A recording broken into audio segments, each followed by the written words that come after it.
19장. 요압은 다윗이 압살롬 때문에 울며 슬퍼하고 있다는 말을 들었다. 왕께서 아들 때문에 슬퍼하고 계시다는 말이 군사들 사이에 두루 퍼지면서 승리의 날이 애도의 날로 바뀌었다. 그날 군사들은 뿔뿔이 흩어져 성으로 돌아왔는데 사기가 꺾이고 기가 죽어 있었다.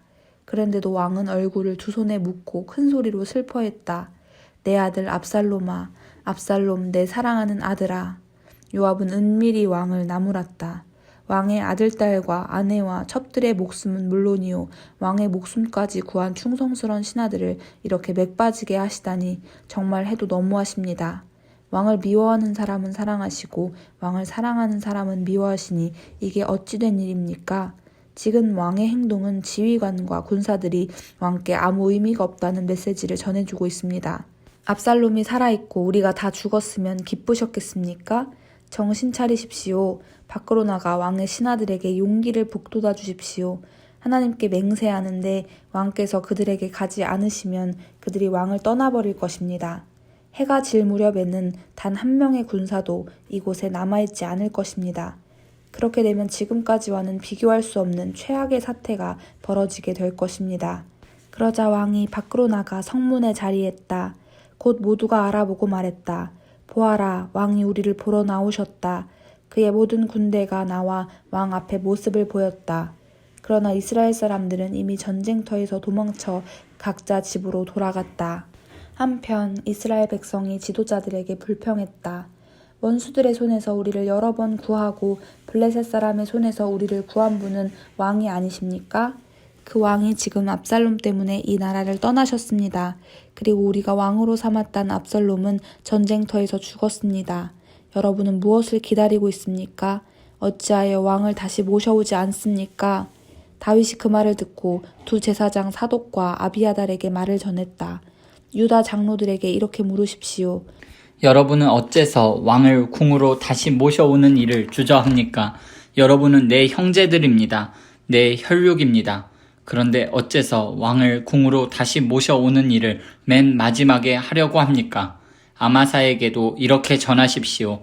그대도 내 혈육이요 하나님께서 내 증인이시거니와 내가 그대를 요압을 대신하여 군 사령관으로 삼겠소. 다윗은 모든 유다 사람의 마음을 사로잡았다. 그들은 왕에게 사람을 보내어 한마음 한뜻으로 말했다. 왕과 왕의 모든 신하는 돌아오십시오. 그래서 왕은 돌아왔다. 그가 요단강에 이르렀을 때 유다 사람들이 왕을 환영하고 호위해서 요단강을 건너기 위해 길갈에 와 있었다.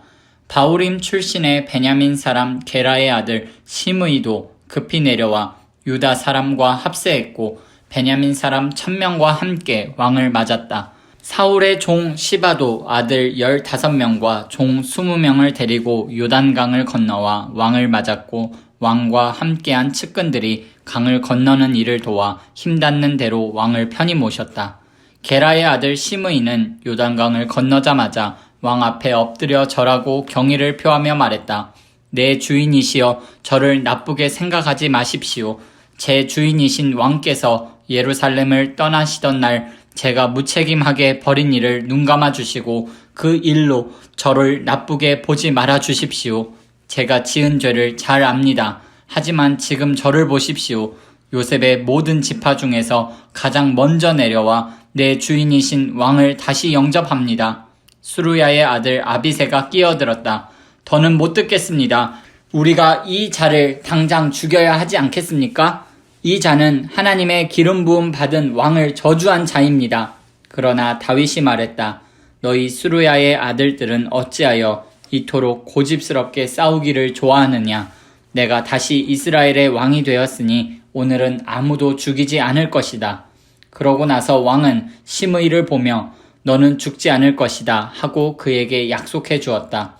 사울의 손자 무비보셋이 예루살렘에서 도착하여 왕을 맞았다. 왕이 떠나던 날부터 무사히 돌아온 날까지 그는 머리도 빗지 않고 수염도 다듬지 않고 옷도 빨아 입지 않았다. 왕이 말했다. 무비보셋, 너는 어찌하여 나와 함께 가지 않았느냐? 그가 말했다. 내 주인인 왕이시여, 제 종이 저를 배반했습니다.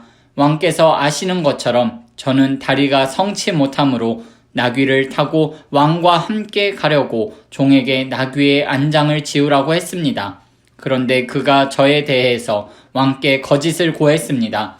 내 주인이신 왕께서는 하나님의 천사와 같으셔서 무엇이 옳은지 아시고 그 옳은 일을 행하시는 분입니다.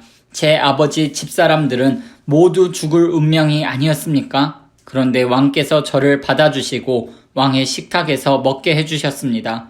제가 그 이상 무엇을 더 바라거나 구할 수 있겠습니까? 왕이 말했다. 됐다. 더 말하지 마라. 내 결정은 이러하다. 너는 시바와 재산을 나누어 가져라. 무비보셋이 말했다.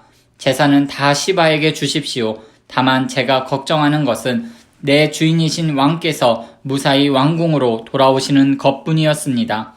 길르앗 사람 바르실레가 로글림에서 내려와 왕과 함께 요단강을 건너며 왕을 배웅했다.